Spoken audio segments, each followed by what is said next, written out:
This is Daniel from a Different Direction, a series on the book of Daniel from a chronological view rather than a chapter by chapter view. I uploaded part 1 about 2 weeks ago, the life and times of the prophet Daniel. I've learned quite a bit since that time, and I'm hoping I can improve on several things.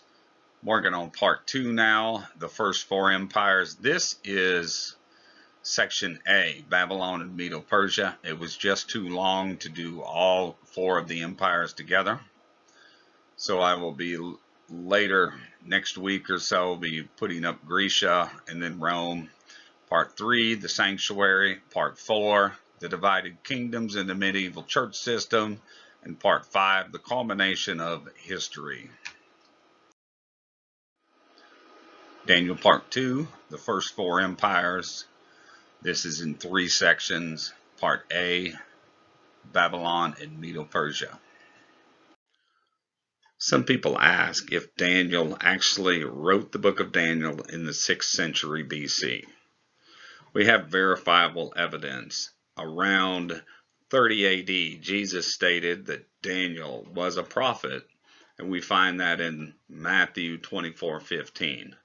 We also have 8 manuscripts of Daniel that were found with the Dead Sea Scrolls collection, and these date to the 2nd century. For circumstantial evidence, if we have verifiable evidence for the prophecies of Rome, which are very detailed, then it's reasonable to presume the prophecies about Babylon, Medo Persia, and Greece could certainly be written by the prophet Daniel in the 6th century BC. And finally, Daniel was written in the imperial Aramaic text that was in use during the 6th century BC. So for these reasons, I'm quite confident that Daniel was the prophet who wrote this book in the 6th century BC.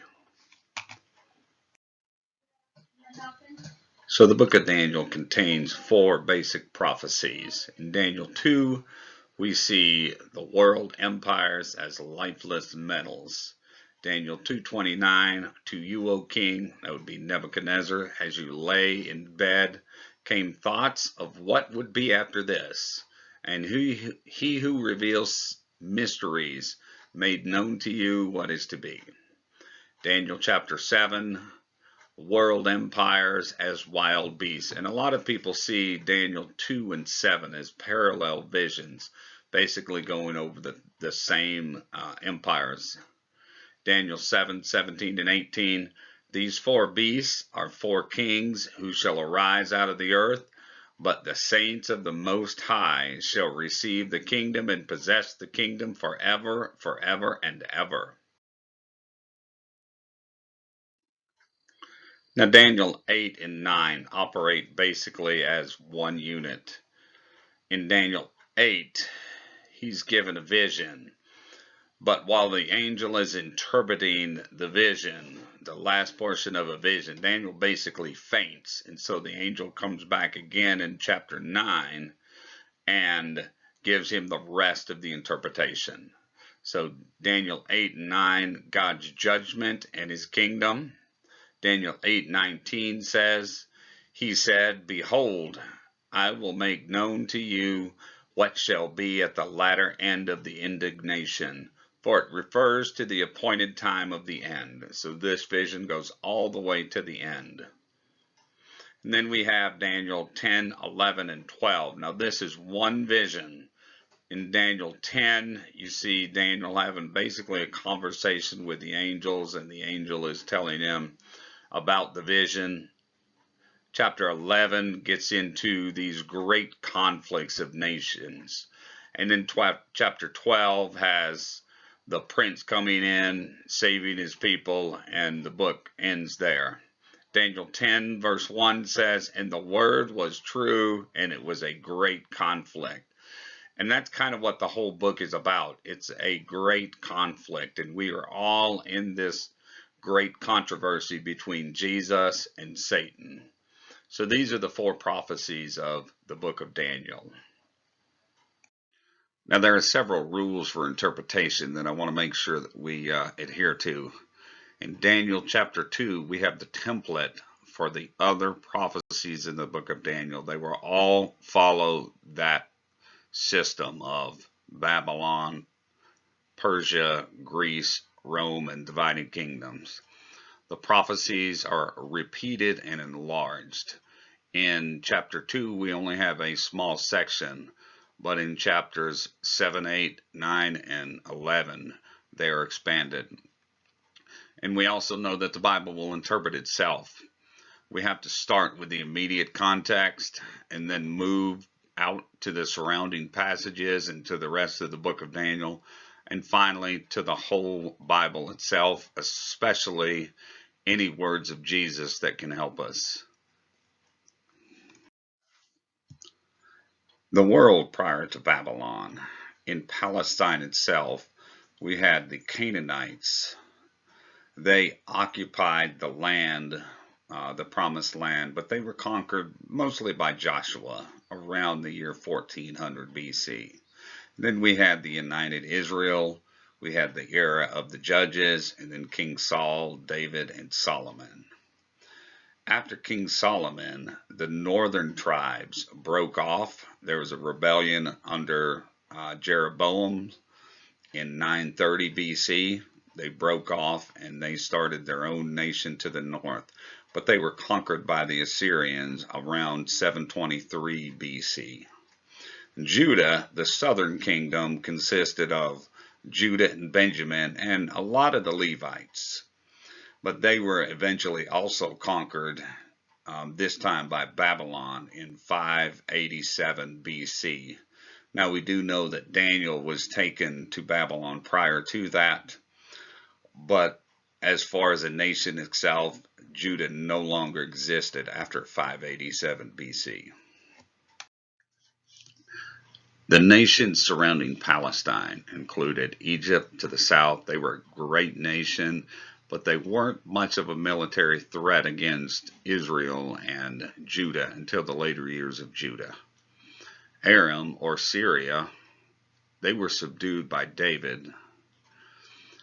After Judah and Israel split, Aram was basically a thorn in the side of Israel, but not really too much for Judah. Now we come to the Assyrian nation. It had captured the northern kingdom in 722 BC, and it came down to capture Jerusalem in 701 BC, but Judah was spared and Jerusalem through divine intervention.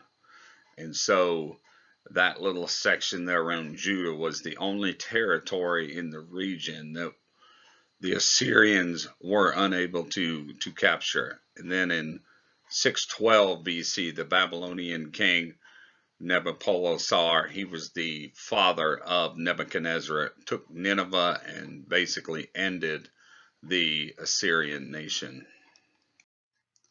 Let's look at the Babylonian rulers. There are 7 of them. You had Nebuchadnezzar. He was Nebuchadnezzar's father. He died suddenly in 605, and Nebuchadnezzar had to rush back to Babylon to secure the throne for himself. And Nebuchadnezzar reigned for 40-some years. And then there were several other ones that came in. These were either sons or grandsons. Some of them were just, governors from different regions. And then in 555, you had Nebuchadnezzar, and I know I can't pronounce these names. He became the ruler, but he was often off either fighting wars or building temples for his god. Belshazzar, his son, could have been his adopted son, was the co-regent, and he ran the administrative affairs in Babylon. He did that from 552 until 542 BC, when he was probably killed by King Cyrus when Medo Persia conquered Babylon. So as we get started here, I really want to suggest that you get your own Bible and you follow along. You could get maybe some post-it notes and stick in Daniel 2, Daniel 7, 8, 9, and 11. If you stick those there, you can easily flip back and forth to those. But if you can at all possible, get your own Bible out, whatever your preferred version is, and use that and follow along. I will be using the English Standard Version Bible, the ESV, for my text, unless I indicate otherwise. So we have Babylon in Daniel chapter 2. Our prophecies found in verse 32. The head of this image was of fine gold. In our interpretation, we found in verses 37 and 38, You, that's Nebuchadnezzar, O king, the king of kings, to whom the God of heavens has given the kingdom, the power, and the might, and the glory, and into whose hand he has given whatever they dwell, the children of men, the beasts of the field, the birds of the heavens, making you ruler over all of them. You are the head of gold. Of course, we have the fulfillment here. Babylon was a city filled with vast treasures of pure gold. Nebuchadnezzar was known for his wealth, his prosperity, his greatness. And in order to build an image that we find in Daniel chapter 3, a golden image, you had to have a lot of gold. Even if this thing was gold plated, it would still take a tremendous amount of gold, and that gold was part of Nebuchadnezzar's wealth. Babylon in Daniel chapter 7. We have our prophecy found in chapter 7 verse 4. The first was like a lion and had eagle's wings. Then I looked, and its wings were plucked off, and it was lifted up from the ground and made to stand on 2 feet like a man, and the mind of a man was given it.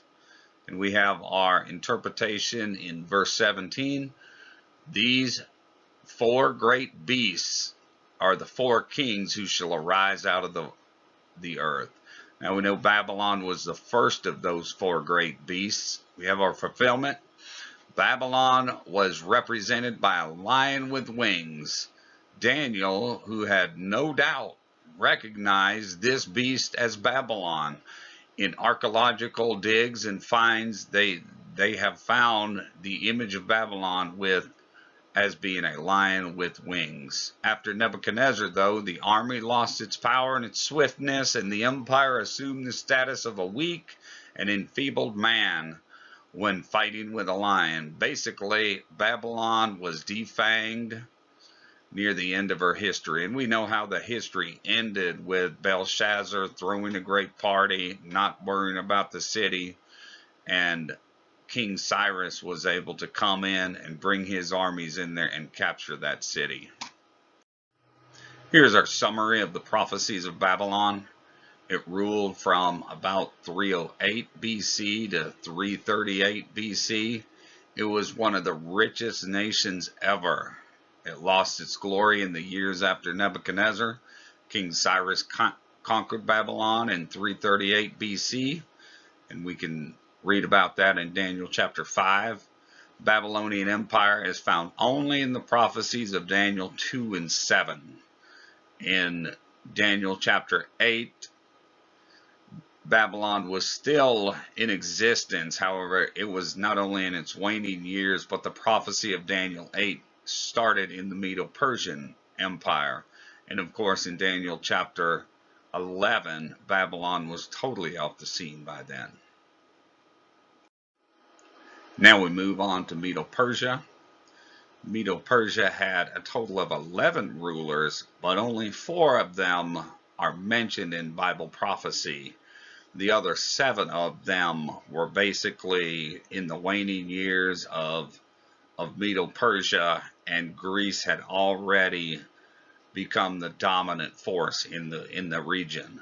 But we do have the first 4 of them that are mentioned: Cyrus the Great, Cambius the Second, Darius the First, and Xerxes the First.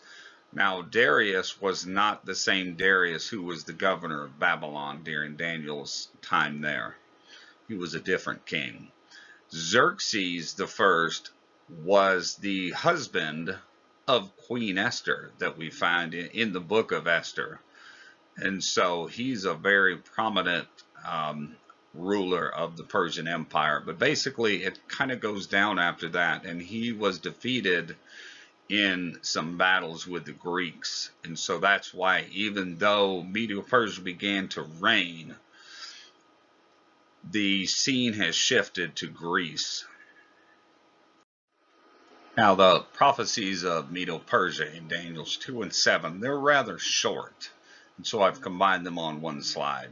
So in Daniel 2, verses 32, the prophecy is, it's the chest and arms of silver. And then we have our interpretation in 2, verse 39, another kingdom inferior to you, that would be inferior to Nebuchadnezzar, shall arise after you.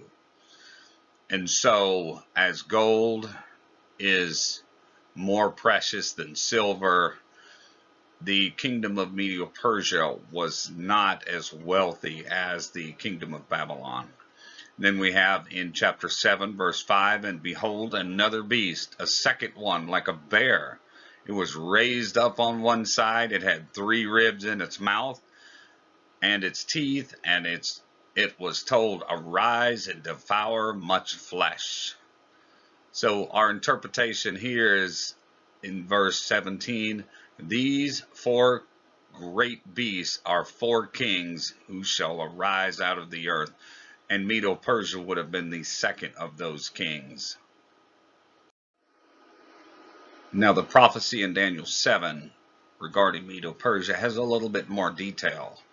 A bear is a pretty swift, pretty strong beast. And it says it was raised up on one side. And it could be the fact that the Persians were actually stronger than the Medes. It says it had 3 ribs in its mouth between its teeth. These could be the kingdoms that it devoured. It devoured Babylon, the kingdom of Lydia, which is in Asia Minor, and then it devoured the kingdom of Egypt. And so it was told to arise and devour much flesh. Now we come to Medo Persia in Daniel chapter 8. And there are 2 parts to this vision that Daniel has in chapter 8. The first part is the seen vision.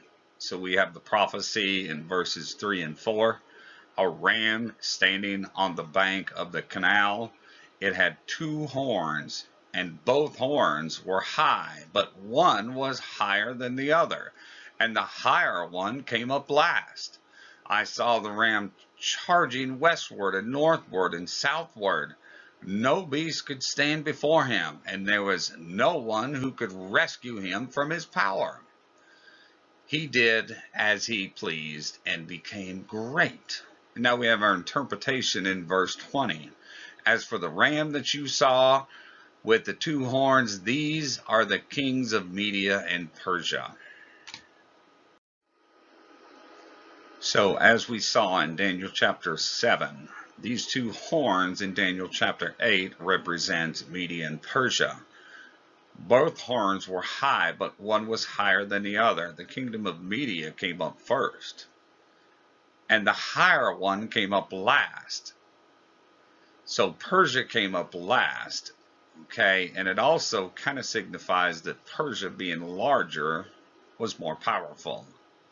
So westward would be to the kingdom of Babylon, northward would be to the kingdom of Lydia, and southward would be to the kingdom of Egypt.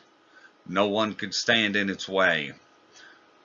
King Cyrus the Great was able to basically go in with the Persian armies and defeat all the and conquer the lands wherever he went. Now this second part of Daniel chapter 8, I like to call it the heard vision. Daniel didn't actually see it, but he heard 2 angels talking about it. And in verse 14 it says, and he said to me, for 2,300 evenings and mornings, then shall the sanctuary be put in its rightful state. The interpretation we find in 26, it's not much of an interpretation. But it says the visions of the evening and mornings that has been told is true, but seal up the vision, for it refers to many days from now. I want to make some remarks on this heard vision. We know that Daniel's not given any kind of explanation for this portion of the vision which he heard other than it's true. Since the prophecy started during the Medo Persian Empire, even though Daniel was given the vision when Babylon still had another 12 years, we can conclude that these 2300 evenings and mornings would begin during the Medo Persian period. Basically, on the day for year principle, that would be 2300 years later. Daniel basically fainted when he heard this part. Okay, but how do we know that these 2300 years are really not literal days? Well, in the book of Genesis, it tells us that a day is an evening and then a morning. Now, we reckon days now on the Gregorian calendar, basically midnight to midnight. But in the Bible, the day goes from the evening to the morning. Some people think that this is referring to sacrificial days. But with the sacrifices, they were morning and evening sacrifices. They would do 2 sacrifices a day, but they would call them the daily sacrifice. Okay, and those were morning and evening. They weren't evening and morning like we see in this prophecy. So we know that this is not sacrificial days here. Now in Daniel chapter 9, we have this interpretation of the heard vision from chapter 8. It says, at the beginning of your pleas for mercy, Daniel spent the majority of this chapter praying, wanting to know about what's going to happen to Jerusalem. He said, and I have come to tell you, for you are greatly loved. Therefore consider the word and understand the vision. That word vision is very important. We're going to talk about that in just a minute. 70 weeks are decreed for your people and your holy city to finish the transgression, to put an end to sin, to atone for iniquity, to bring an everlasting righteousness, to seal both vision and prophet, and to anoint a most holy place. Know therefore and understand that from the going out of the word to restore and build Jerusalem to the coming of an anointed one, a prince, there shall be 7 weeks, then 62 weeks. It shall be built again, the squares and the moat, but in troubled times. And this is from Daniel 8:23 through 25. Daniel had been praying.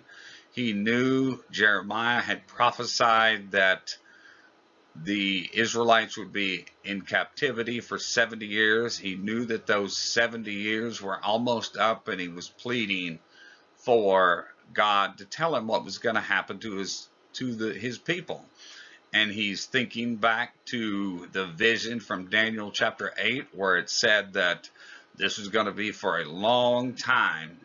And so Daniel is just pouring out his soul to God over, Lord, tell us what's going to happen. And he's also confessing his sin. Now it's I don't want to say curious, but it's interesting that the book of Daniel doesn't record Daniel ever committing a sin. But in this prayer that you read in Daniel chapter 9, he uses the word, we have sinned, forgive my sin, forgive our sin, the sin of the nation. And so we know that this interpretation here from the angel is basically an answer to his question that he has about the 70 weeks and about those 2,300 years that he had seen in vision in chapter 9. So here are some remarks. How do we know that this is referring back to Daniel 8's 2,300 evening and mornings? Well, the word vision is translated from two Hebrew words, kazon and marah. Daniel understood the seen portion or the Hebrew Kazone vision with the ram and the goat and the horn. He understood that. He had seen the same sequence in Daniel's Nebuchadnezzar's dream of the image in Daniel chapter 2, and again with the dream of the four beasts in chapter 7. That was the Kazone vision. It was the heard portion of the vision, or the Hebrew marah, which he didn't understand, and this included the 2300 days and the cleansing of the sanctuary. Daniel just didn't understand this. Marah is used to describe this heard vision in Daniel chapter 8, 15 and 16, and then again in verses 26 and 27. Daniel 9:23 states, "Therefore understand the matter and consider the vision." It is the heard vision, or the marah vision, that Daniel needs to understand. And so the angel came to explain that portion of the vision from Daniel chapter 8. Here we need to find the starting point for the 2300 days, or the 70-week period. And we know this has to be during the Medo Persian period. Your people, this refers to the Jews or Daniel's people, are to get 70 weeks of years for a total of 490 years.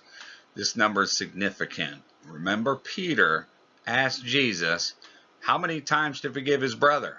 Jesus said 70 times 7, which equals 490 times.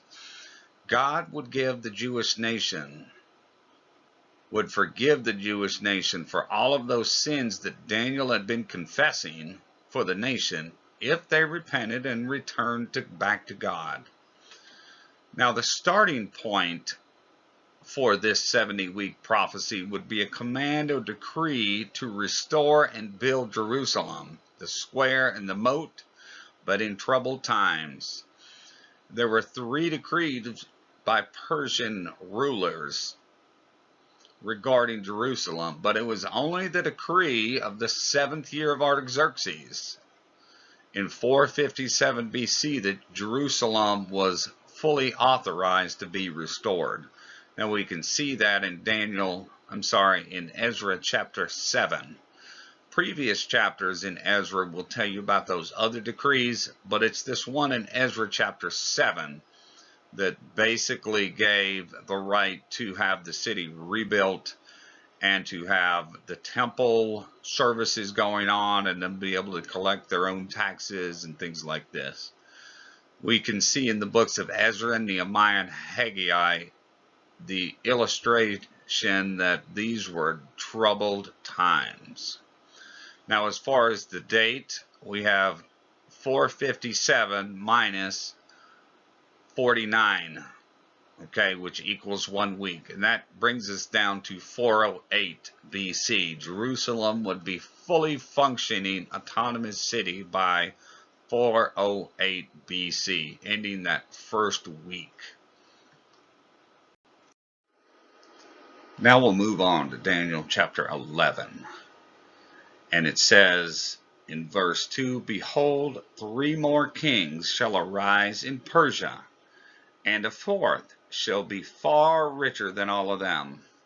And when he has become strong through his riches, he shall stir up against the kingdom of Greece."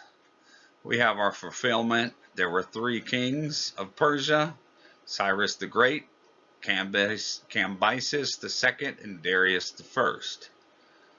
This rich, powerful 4th king is Xerxes I.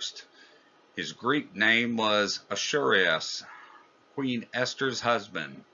He raised a huge army from 40 different nations that composed the empire, and he attacked Greece around 480 BC. The Greek city-states began to band together to repel this Persian invasion. The Persians were not able to penetrate Greece, and Xerxes was turned back. Our summary of the prophecies of Medo Persia It ruled between 538 and 31 BC. It had two arms representing the two kingdoms of Media and Persia. It was raised up on one side, referring to the Persians being the dominant force in the coalition. Three ribs in its mouth are the three main kingdoms conquered: Babylon, Lydia, and Egypt. And the lower horn was Media, which came up first, and the higher horn was Persia, which came up later and then dominated the Medes. The ram, or the nation of Medo Persia, pushed westward to conquer Babylon, northward to conquer Lydia, and southward to conquer Egypt. The 2300-year period regarding the sanctuary started in 457 BC, during the Medo Persian Empire. The nation of Israel were given a final probation period to last until 34 AD. Jerusalem was totally rebuilt by 408 BC. Three kings of Persia: Cyrus the Great, Cambyses II, and Darius I. There was a rich, powerful fourth king, Artaxerxes. Persia fought against Greece, and Greece began to get the upper hand at that point, and so that's why in Daniel chapter 11 you now hear about the Grecian Empire. So in summary of our four prophecies, in Daniel 2, the world empires, Babylon is the head of gold, Medo Persia is the chest and arms of gold. In Daniel 7, Babylon is the lion with wings, and Medo Persia is the bear raised up with three ribs in its mouth. In Daniel 8 and 9, Babylon is not there, but Medo Persia is, and it is the ram with the two horns. And in Daniel 10, 11, and 12, again, Babylon is not there. However, Medo Persia is, and it discusses four kings from the Medo Persian Empire. And after those four kings, that last king, it moves on and starts to talk about the kingdoms of Greece. So the spiritual significance here. We need to know that God is in control not only of this world, but of our lives also. Also, we can believe the Bible to tell us not only about what the future holds for this world, but also how we can have a relationship with Jesus and overcome anything this world throws at us. John 14:27, Jesus says, "Peace I leave with you, my peace I give to you. Not as the world gives, do I give to you. Let not your hearts be troubled, neither let them be afraid." So Jesus has given us this promise here that whatever the world gives, as long as we have a relationship with Him, we can have peace. So this ends this section on the four empires, Babylon and Medo Persia. I'll have the one for Greece posted in the next week or so. In the meantime, please continue to study your Bible and to get to know Jesus. I do believe we're in the end times, and He is coming soon. And continue to be safe, and may God bless you.